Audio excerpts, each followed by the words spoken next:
All right, today we've got a transformer here that the cord is just scary on. It just crumbles. It's so bad I don't even want to plug it in to test it. So we're going to show you how to change a cord today. And I'm doing a 1034 transformer, and I have a 1033, which is a very popular transformer also. The cord change is exactly the same procedure, so that's why I wanted to show you this one. So first of all, we're going to take the speed handle off, and a little wiggle and a little pry. Speed handle comes off. We have 4 screws in the cover.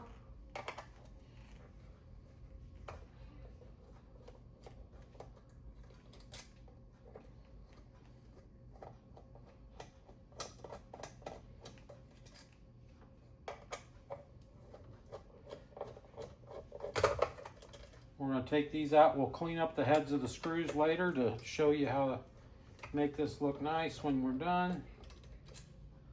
And let's take the binding post nuts off too.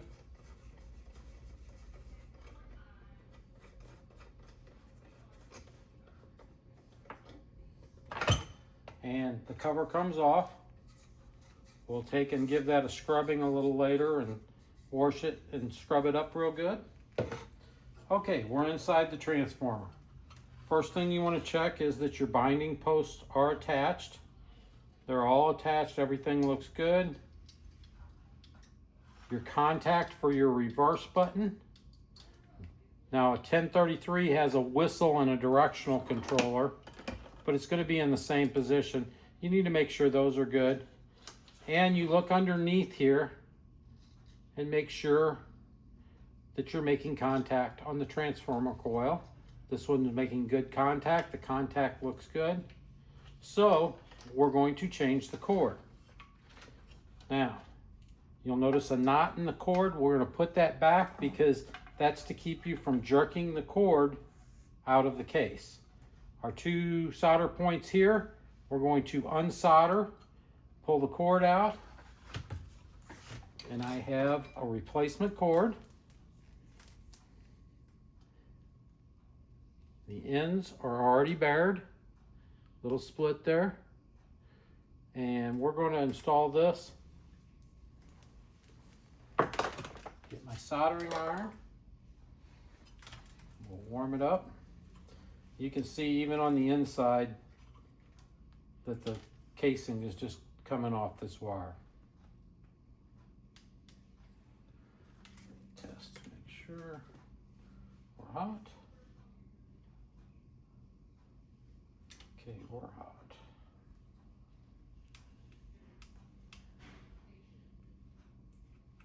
There's one.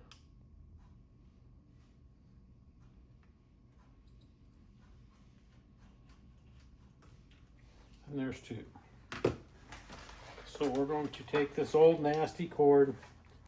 Now, I am going to save the end because this is a factory Lionel cord.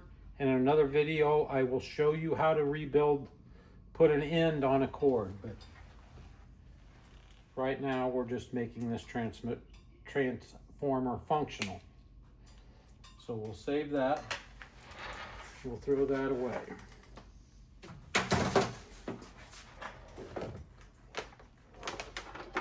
Now we're going to take our new cord, twist the ends up real tight.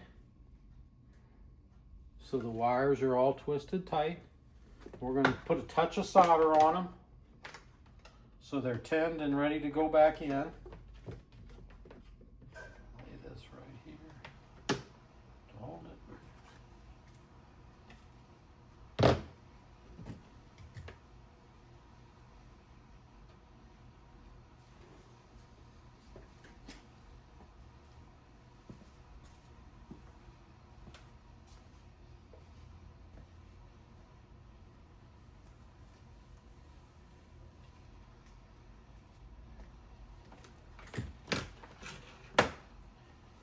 Now I've tinned the ends of those wires. They won't untwist now. And there's a little solder so when I put it in the hole, it will solder up. Now we're going to push those up at a 90-degree angle. Make them easier to slip in. And the little contact holes here, we're going to heat them up so the solder melts in there and slip the wires underneath. They will slip in underneath like that.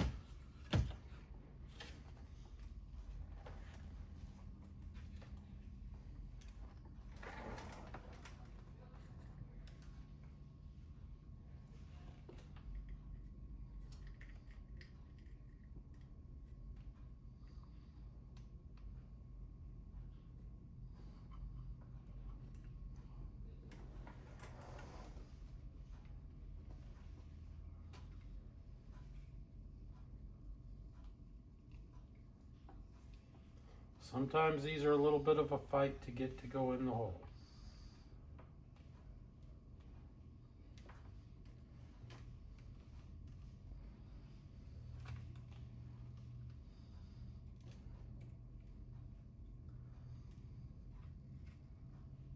There it goes in. We're going to put a little extra solder on him to hold him in. Let him cool for a second. Still warm. Okay, he's soldered in good and tight. Now we're going to do the other side.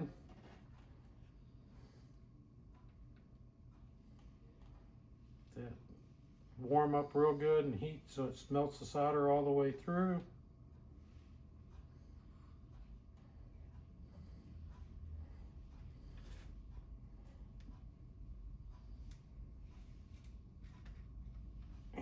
Through. And again, we're going to put a little extra dab of solder. Hold it up there.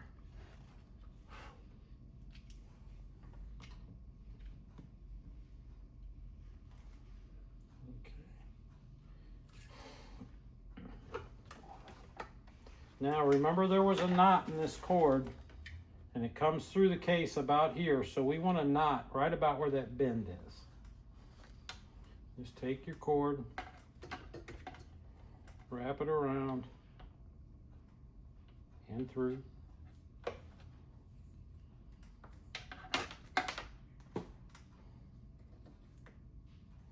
There's our knot. We'll push him down.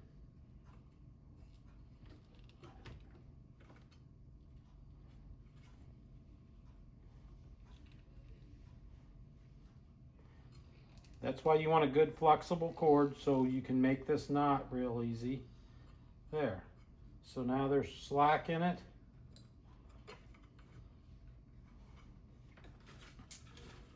Okay, and we're going to take this button and the case and we're going to take them back and wash them off. The screws. Oh, and the black handle I'm going to scrub. The screws, if you can see, they're really crusty. We're going to take the wire wheel on the Dremel very quickly, just makes a big difference. Okay, pause it. Okay, we're back. I've taken this to the sink with a toothbrush and a little soap and scrubbed him off, and he come out very well along with the handle and the reverse button. We're going to set the reverse button on. Now, there's a little notch in the side of the case for the cord to come through. Set your cord in.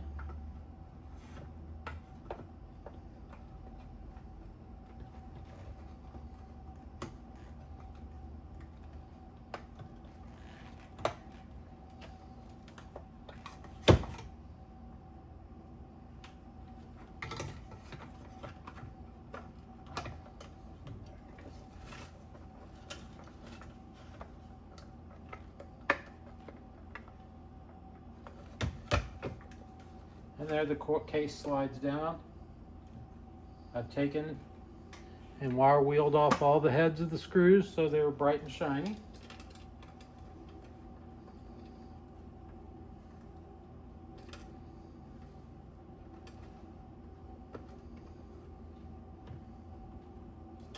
start the screws by hand, and then we'll tighten them down.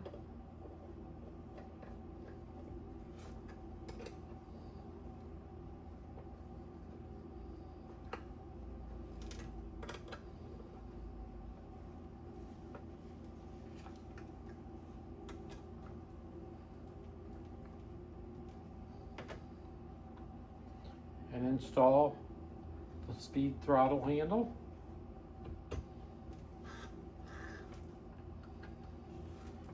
Okay, and we have 4 binding post nuts.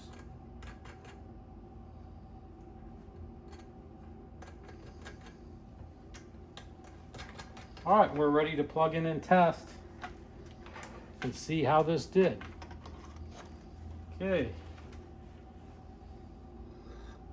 Everything seems to move okay. We're going to turn on our multimeter. Make sure you're on AC volts. Let's see if I can set this where you can see it.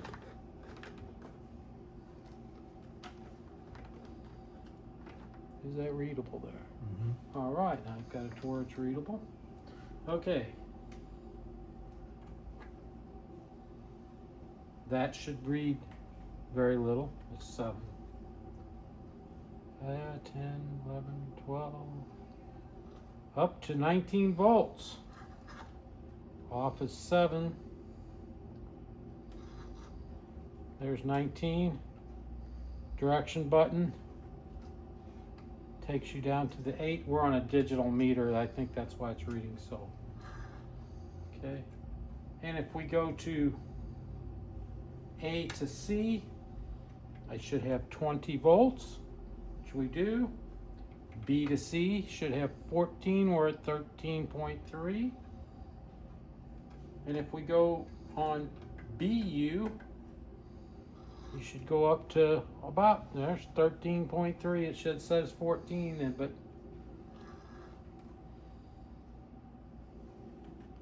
and we go to down to 3. But it is a working transformer.